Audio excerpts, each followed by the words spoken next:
ओम शांति। शिव परम पिता परमात्मा इस सृष्टि पर आकर हम मनुष्यात्मा को क्या शिक्षा देते हैं और मनुष्य की मत क्या है, इसके भेद को जानने के लिए आइए मनुष्य मत और ईश्वरीय मत की दूसरी श्रृंखला को शुरू करते हैं, जिसकी मुख्य हेडिंग है, क्या परमात्मा सर्वव्यापक है? मनुष्य क्या मानते और कहते आए हैं? मनुष्य यह मानते और कहते आए हैं कि परमपिता परमात्मा सर्वव्यापक है, परंतु जैसे गर्म लोहे में अग्नि व्यापक होने पर भी दिखाई नहीं देती, वैसे ही सत चित आनंद स्वरूप परमात्मा सर्वव्यापक होने के बावजूद भी दिखाई नहीं देता। सब में व्यापक होने के कारण ही परमात्मा को बेअंत या अनंत भी कहा गया है। अब प्रश्न है, ऊपर लिखे गए मतों की असत्यता को तथा आगे लिखे गए मत्य की सत्यता को समझने के लिए निम्नलिखित प्रश्नों पर विचार कीजिए। पहला है, यदि परम पवित्र शांति स्वरूप आनंद स्वरूप परमात्मा सर्वव्यापक है, तो सभी में परमात्मा के पवित्रता, शांति, शक्ति, आनंद आदि गुण व्यापक क्यों नहीं है? अथवा सभी में इन गुणों की उपस्थिति का अनुभव क्यों नहीं होता? इन ईश्वरीय गुणों की बजाय आज संसार में अपवित्रता और अशांति क्यों है? उस सर्वशक्तिवान परमात्मा के सर्वव्यापक होने पर भी आज पापाचार और भ्रष्टाचार का जोर क्यों है? दूसरा ये, क्या ये कहना विवेक संगत है कि आत्मा और सर्वव्यापक परमात्मा के बीच आवरण होने के कारण परमात्मा के पवित्रता, शांति, आनंद आदि गुण आत्मा को अनुभव नहीं होते? यदि ज्ञान का सागर सर्वशक्तिवान तथा दयालु परमात्मा सर्वव्यापक है, तो अज्ञानता का आवरण आया कैसे? जबकि हम देखते हैं कि कमरे में बिजली की रोशनी सर्वव्यापक होने पर वहां अंधेरा नहीं रहता, तो प्रकाश स्वरूप परमात्मा के सर्वव्यापक होने के बावजूद आत्मा में अज्ञानता का अंधेरा कैसे हुआ? तीसरा ये, यदि परमात्मा सर्वव्यापक है, तो शिवलिंग जो कि रामेश्वरम, गोपेश्वरम, होली स्टोन, संज्ञास्वद इत्यादि नामों से भी लगभग सभी मुख्य धर्मों में मिलता है, किस परम पूज्य और परम कल्याणकारी की प्रतिमा है? चौथा प्रश्न ये है, जबकि विवेक से तथा श्रीमद् भगवद गीता के भगवान के महावाक्यों से भी यह सिद्ध होता है कि परमात्मा का अवतरण होता है, तब फिर परमात्मा को सर्वव्यापक कैसे माना जाए? क्या सर्वव्यापक परमात्मा का अवतरण दिव्य जन्म या दिव्य प्रवेश हो सकता है? अगला प्रश्न है, जबकि स्थूल शरीरधारी जीव प्राणियों की सृष्टि अलग है, सूक्ष्म शरीरधारी ब्रह्मा विष्णु तथा शंकर का लोक अलग है, और अशरीरी अथवा मुक्त आत्माओं का लोक, जिसको परलोक अथवा ब्रह्मलोक कहते हैं, अलग है, तो सदा मुक्त परमात्मा को परलोक अर्थात ब्रह्मलोक का वासी क्यों ना माना जाए?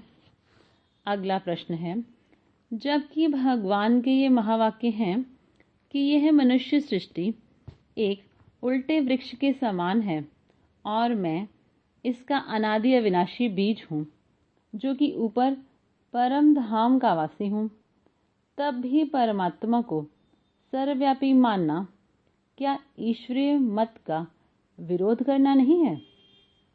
अगला प्रश्न है, जैसे किसी मनुष्य को महात्मा कहने का यह अर्थ नहीं होता कि वह आत्मा अन्य आत्माओं से अधिक लंबी चौड़ी है, बल्कि यही अर्थ होता है कि वह अन्य आत्माओं से पवित्रता, शांति, शक्ति आदि की दृष्टि से अधिक महान है। वैसे ही परमात्मा शब्द के बारे में ऐसे क्यों ना माना जाए कि इसका अर्थ सबसे लंबी चौड़ी आत्मा या सर्वव्यापक आत्मा नहीं है, बल्कि इसका अर्थ ये है कि वह ज्ञान, शांति, शक्ति तथा ईश्वरीय गुणों आदि की दृष्टि से सर्व महान आत्मा है। और आखिरी प्रश्न जिस पे हमारी बुद्धि चलनी चाहिए वो यह है, क्या परमात्मा को चोर, डाकू, सांप, मगरमच्छ, उल्लू, कुत्ते, गधे आदि आदि में व्यापक मानना गोया परमपिता की ग्लानि करना नहीं है? अब आगे देखते हैं, अब परमपिता परमात्मा शिव क्या समझा रहे हैं। अब परमात्मा कहते हैं, वत्सो मैं सर्वव्यापक नहीं हूँ, बल्कि सर्व का परम पिता हूँ। मैं अव्यक्त मूर्त अर्थात प्रकाश स्वरूप हूँ। मेरा दिव्य रूप ज्योति बिंदु है। मेरे उस रूप की बड़ी प्रतिमा भारत में शिवलिंग के नाम से पूजी जाती है। मेरे उसी रूप का एक प्रतीक दीप शिखा भी है, इसलिए मंदिरों में दीपक भी जगाए जाते हैं। मेरे अविनाशी ज्योति बिंदु रूप का दिव्य चक्षु द्वारा साक्षात्कार भी किया जा सकता है। अतः मुझे कण कण में, जल थल में, सब में व्यापक मानना महान भूल करना है, क्योंकि वास्तव में सूर्य और तारागण के भी पार जो ज्योति लोक, ब्रह्मलोक अथवा परलोक है, वही मेरा परम धाम है। वत्सो, लोहे में जब अग्नि व्यापक होती है तो आप लोहे में अग्नि के गुण, गर्मी का अनुभव कर सकते हैं। अतः यदि लोहे में अग्नि की तरह मैं भी सर्व में व्यापक होता तो आपको मेरे भी आनंद, शांति, प्रेम, पवित्रता, शक्ति आदि गुणों का सर्व में अनुभव हो पाता। परंतु आप देखते हैं कि आज इस मनुष्य सृष्टि में तो पवित्रता की बजाय अपवित्रता, सुख की बजाय दुख और शांति के बजाय अशांति ही है। अशांति ही सर्वव्यापक है। अतः मेरे गुण व्यापक न होकर विपरीत गुण व्यापक होने से यह सत्यता स्पष्ट है कि इस सृष्टि में मैं सर्वव्यापक नहीं हूँ, बल्कि माया अर्थात काम, क्रोध, लोभ, मोह, अहंकार, ईर्ष्या, द्वेष, सुस्ती आदि व्यापक है। वत्सो, मैं तो ब्रह्मधाम का वासी हूँ और वहाँ से ही धर्म ग्लानि के समय इस मनुष्य सृष्टि में आदि सनातन देवी देवता धर्म की पुनः स्थापना के लिए आता हूँ और सभी को मुक्ति तथा जीवन मुक्ति का ईश्वरीय जन्म सिद्ध अधिकार दे जाता हूँ। वत्सो, मुझ ज्योति स्वरूप परमात्मा को सर्वव्यापक मानने के परिणाम स्वरूप तो मनुष्य का मन भी सर्व में भटक गया है और मुझ एक ज्योति बिंदु परमपिता के साथ उनका मनोयोग न रहने के कारण वे आज संपूर्ण पवित्रता, सुख तथा शांति रूपी ईश्वरीय वर्षे से वंचित हो गए हैं। वत्सो, मैं कोई लंबाई चौड़ाई के विचार से बेअंत नहीं हूँ, बल्कि अनादि और अविनाशी होने के कारण बेअंत हूँ, क्योंकि मेरा कभी भी अंत अथवा विनाश नहीं होता। मुझे ज्ञान का सागर, शांति का सागर, आनंद का सागर और प्रेम का सागर कहा गया है और इन अथाह गुणों के कारण भी मुझे बेअंत कहा जा सकता है, ना कि सर्वव्यापक के कारण। इसके अतिरिक्त जो ऋषि मुनि मुझे नहीं जान सके, उन्होंने भी अपनी अल्पज्ञता ही के कारण मुझे बेअंत कहा है। परंतु वत्सो, मैं व्यापकता की दृष्टि से बेअंत नहीं हूँ। जैसे मनुष्यात्माएं अणु अथवा बिंदु के समान सूक्ष्म हैं, वैसे ही मैं भी उनकी तरह एक ज्योति बिंदु अथवा ज्योति कण ही हूँ।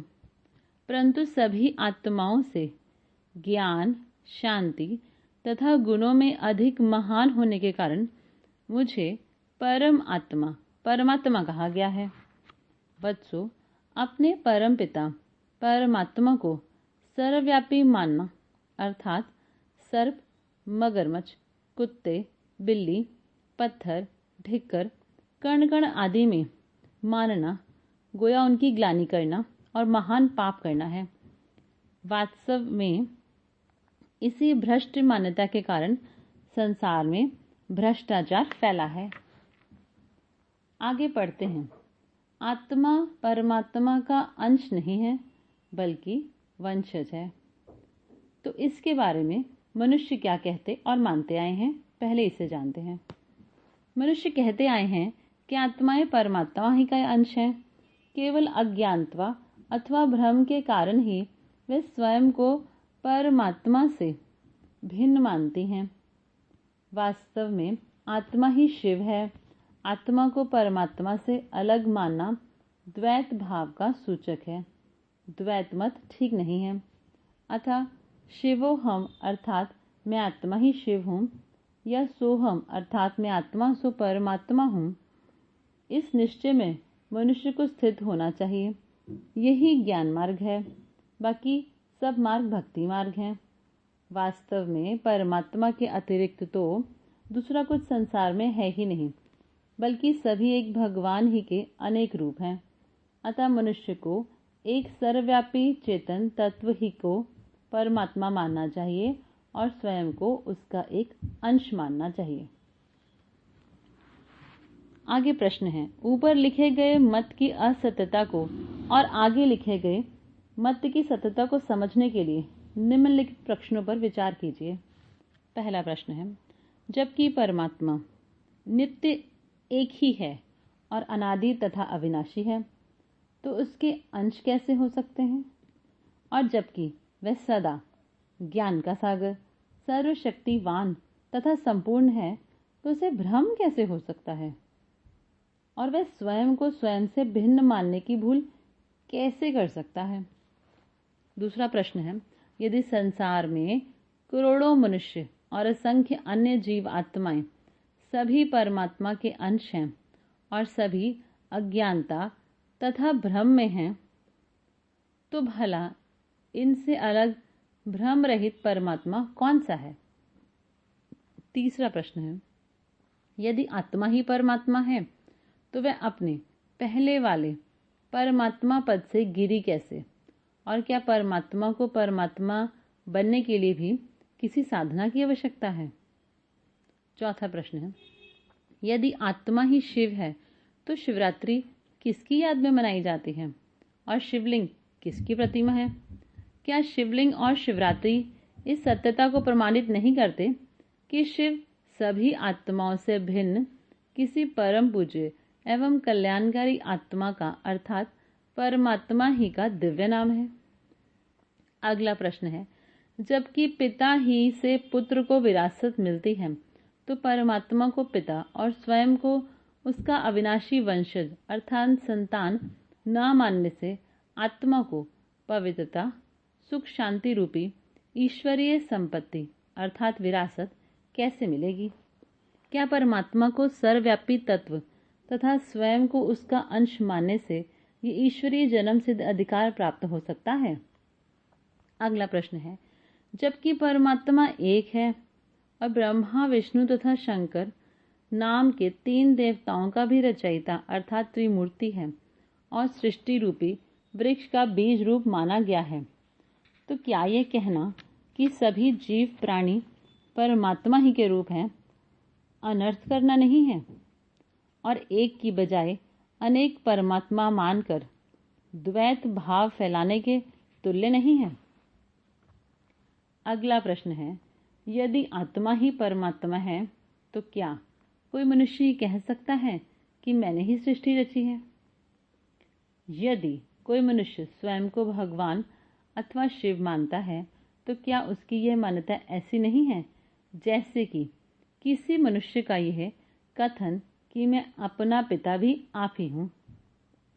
अगला प्रश्न है, जबकि ज्ञान का अर्थ किसी वस्तु के नाम, धाम, रूप, गुण, कर्तव्य, संबंध इत्यादि को जानना है, तो क्या स्वयं को भगवान मानना गोया ज्ञान का खंडन करना नहीं है और मनुष्य को योग आदि से पतित अथवा भ्रष्ट करके पाप का भागी बनाना नहीं है? आखिरी प्रश्न है, क्या परस्पर शत्रुता करने वाले जीव, चोर, कामी और हत्यारा भी भगवान अथवा ब्रह्म के रूप हैं? अब आगे पढ़ते हैं। अब परमपिता परमात्मा शिव क्या समझा रहे हैं? अब परमपिता परमात्मा शिव समझा रहे हैं कि आत्माएं अनादि और अविनाशी हैं और अनादिकाल से भिन्न भिन्न स्वभाव तथा संस्कारों वाली हैं। वे मेरे अंश नहीं हैं बल्कि मेरे वंशज हैं, अर्थात मेरी अनादि संतान हैं। मैं सभी मनुष्यात्माओं का परम पिता हूँ, क्योंकि जैसे लौकिक पिता शारीरिक जन्म देकर पुत्रों को अपनी विरासत देता है, वैसे ही मैं ज्ञान देकर मनुष्यात्माओं को नया जन्म अर्थात मरजीवा जन्म देता हूँ और उन्हें पवित्रता, सुख, शांति रूपी विरासत भी देता हूँ। वत्सो, मेरे अंश तो होते ही नहीं हैं, क्योंकि मैं कोई बहुत फैलाव वाला तत्व या सर्वव्यापक नहीं हूँ, बल्कि सूक्ष्मति सूक्ष्म एक ज्योति बिंदु ही हूँ। मेरे अंश या खंड तो हो ही नहीं सकते, इसलिए मैं अनादि और अविनाशी हूँ। इसके अतिरिक्त मुझ ज्ञान सागर को कभी भी अज्ञान या भ्रांति भी नहीं होती, इसलिए भ्रांतिवश भी मुझ में अंशी भाव पैदा नहीं हो सकता। अतः स्वयं को मेरा अंश मानना गोया मिथ्या को सत्य मानना और व्यर्थ चेष्टा करना है। वत्सो, शिव नाम केवल मुझ कल्याणकारी परम पिता का ही है, क्योंकि पतित अथवा दुखी मनुष्यात्माओं का कल्याण करने की योग्यता अथवा शक्ति केवल मुझ एक में ही है। केवल मैं ही ज्ञान का सागर, शांति का सागर, आनंद का सागर, प्रेम का सागर, सर्वशक्तिवान, पतित पावन, त्रिमूर्ति, त्रिकालदर्शी, दिव्य बुद्धि तथा दिव्य चक्षु का दाता, मुक्ति और जीवन मुक्ति का दाता और सतयुगी सृष्टि का रचयिता तथा कलयुगी सृष्टि का विनाश कराने वाला हूँ। अतः आत्मा को परमात्मा मानना अथवा शिवोहम कहना मिथ्या अभिमान का सूचक है। ये भी एक प्रकार की नास्तिकता है। वत्सो, देह बंधन, कर्म बंधन और अज्ञानता में होने पर भी स्वयं को शिव या भगवान मानना गोया हिरण्यकश्यप जैसा कर्म करना और आत्माओं को मुझ सद्गति दाता परमपिता परमात्मा से विमुख करके उनकी दुर्गति के निमित्त बनना ही है। वत्सो, सबको भगवान का रूप अथवा शिव मानना तो गोया सभी मनुष्यों को परस्पर भाई भाई और परमात्मा को सबका पिता मानने की बजाय सभी मनुष्यों को परस्पर पिता पिता मानना, इस प्रकार भाई भाई का संबंध मानने की बजाय पिता पिता का संबंध मानने से मनुष्य एक सच्चे परमपिता परमात्मा को भूल गए हैं और इससे संसार में अमर्यादा फैल गई है और सभी में भातृभाव की बजाय द्वेष तथा द्वैत आ गया है। वास्तव में तो सब आत्माएं अलग अलग गुण, कर्म, स्वभाव वाली हैं और आपस में भाई भाई हैं और सबका पिता एक मैं परमात्मा शिव ही हूँ। मुझ पिता की स्मृति में रहने के फलस्वरूप ही यह सृष्टि ऐसी सत्वप्रधान और सतयुगी दैवी मर्यादा वाली बन सकती है कि जिसमें शेर और गाय भी द्वेष न हो।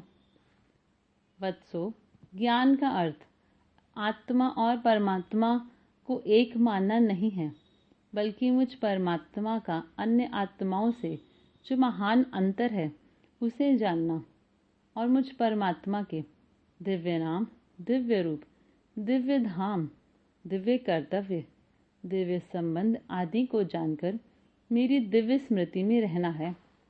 आत्मा को ही परमात्मा मानना एक तो वास्तविकता के विरुद्ध है, क्योंकि किसी भी आत्मा में परमात्मा जैसी सामर्थ्य अथवा योग्यता तो है ही नहीं, और दूसरे आत्मा को सो परमात्मा मानने से ज्ञान, ध्यान, योग आदि सभी नष्ट हो गए हैं, क्योंकि जो स्वयं से भिन्न किसी परम सत्ता को भगवान नहीं मानता, वह ध्यान किसका करेगा, योग किससे लगाएगा, मन को किसकी स्मृति में टिकाएगा।